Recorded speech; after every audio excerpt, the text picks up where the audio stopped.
আসসালামু আলাইকুম। অষ্টম শ্রেণীর সুপ্রিয় শিক্ষার্থীবৃন্দ, আশা করছি তোমরা সকলে ভালো আছো। আজকে শুরু করব তোমাদের স্বাস্থ্য সুরক্ষা বইয়ের 111 নম্বর পৃষ্ঠা থেকে। এই ছকটি আমরা পূরণ করব।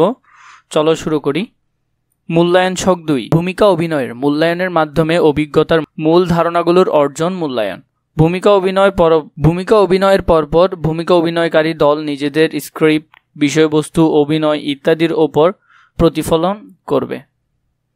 পুরো প্রক্রিয়াটি তাদের কেমন লেগেছে, কতটা উপভোগ করেছে, ভবিষ্যতে অন্যভাবে কিছু করবে কিনা তা শেয়ার করবে। এইভাবে আনুষ্ঠানিক সমূল্যায়ন হবে। অন্য সহপাঠীরাও তারা কেমন উপভোগ করেছে এবং বিষয়বস্তু ও প্রক্রিয়ার ওপর তাদের কোনো মতামত আছে কিনা শেয়ার করবে। এভাবে আনুষ্ঠানিক সহপাঠী মূল্যায়ন হবে। শিক্ষক নিজেও শিক্ষার্থীদের কাজের প্রক্রিয়া, অংশগ্রহণ, ধারণার ওপর মূল্যায়ন করবে ও ফিডব্যাক দিবেন।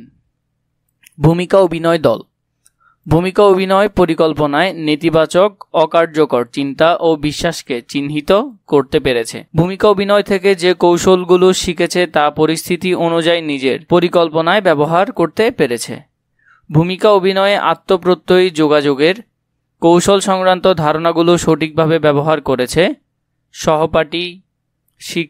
সহপাঠী দেখো, ভূমিকা অভিনয় পরিকল্পনা নেতিবাচক, কার্যকর চিন্তা ও বিশ্বাস চিহ্নিত করতে পেরেছে। হ্যাঁ, পেরেছে। এটিও পেরেছে, সঠিক ব্যবহার করেছে।